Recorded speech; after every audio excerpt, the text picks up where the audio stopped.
Hello. Yes, this is my first load on this. I'm Sebastian. Terrible name. I know, awful name. Right. This is the load on this. But some of you might recognise me from my earlier work.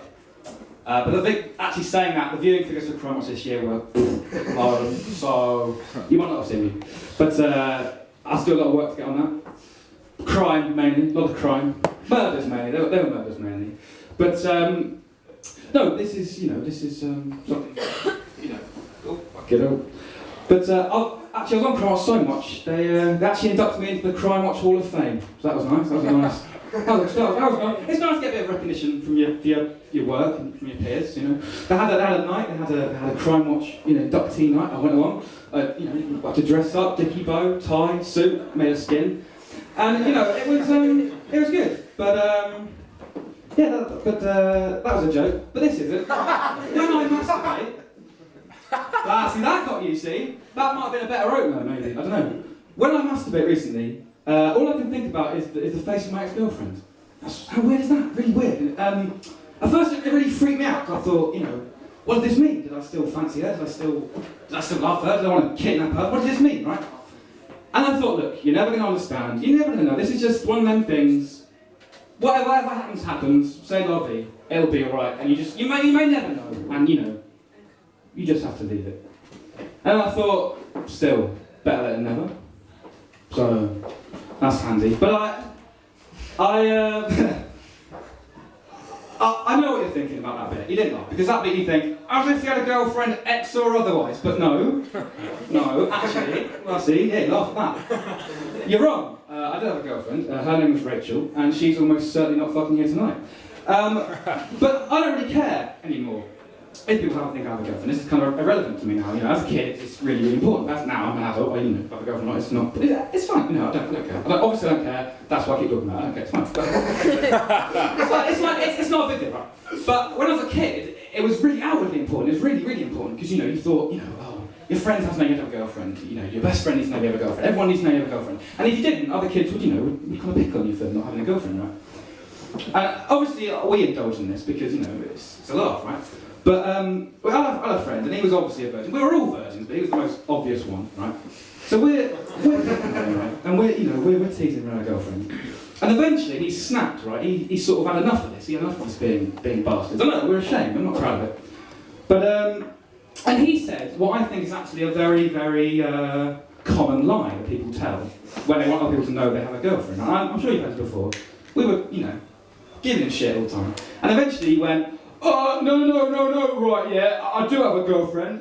She lives on holiday abroad. I was on holiday, I met her there, and that's why you never seen her. That's why I don't talk about her till now. That's why, she's, you never seen her. And we went, right, obviously bullshit, that's obviously bullshit, right? But we indulged him as a laugh. We thought, we'll carry on. And we asked now what, looking back on it, I think is the most kind of obvious question you could have asked, which is, where? Well, where did you meet her in this story that's obviously horseshit, right? And word of advice, if you're going to do this story, right, have that in your fucking head before you tell the story, right? Because people are obviously going to ask that, and you need to have it quick, or the story isn't believable, right? Right, I'm meeting this girl one day. Where did I meet her? Right, Greece. Fine, sorted, right? Lovely.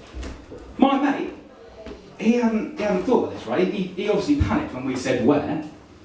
And he went, to Crete.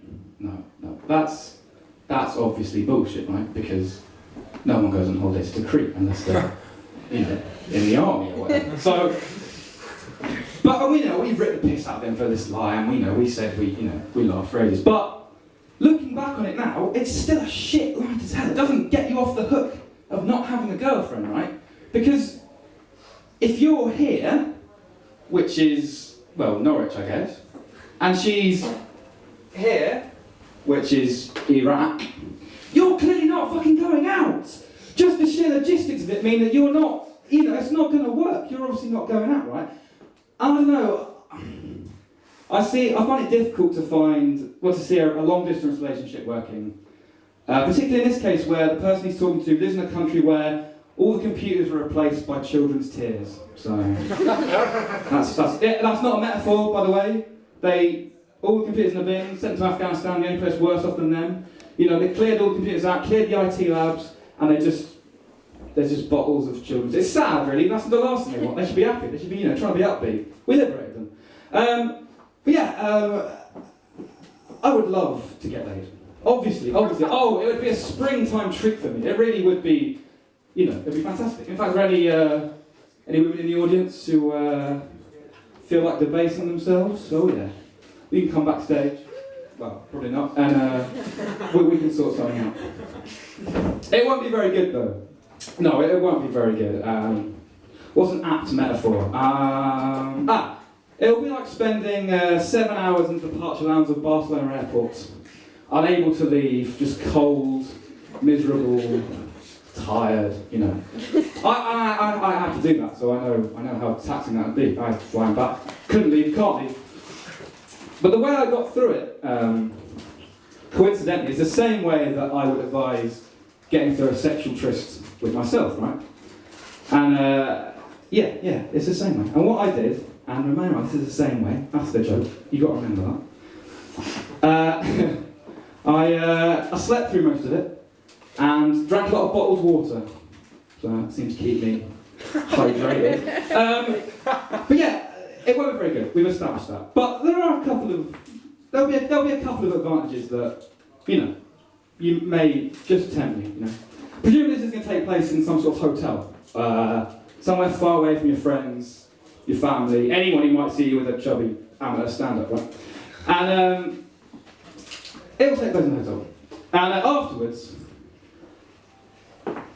you're going to want to leave pretty quick. There's going to be a lot of crying, and a lot of raw emotions that, as a woman, I don't think you'll be ready for. Oh, anyone. It doesn't have to be a woman, it could be anyone. I don't even think monkeys will want to see the shit that's going to happen, right? And then you're going to want to go home, right? You're going to want to leave. So, you'll need to go home, right? But luckily, I have my own car. By which I mean, I'm legally old enough to rent a car, right? So, that's okay. And on the way home, if we break down, which, we might. It's a possibility. I'm currently studying for an engineering degree, so I'll be able to fix it up, get you back to your broken marriage about 6. So that should be alright. That's about it from me, actually. So thank you for asking. Thank you very much.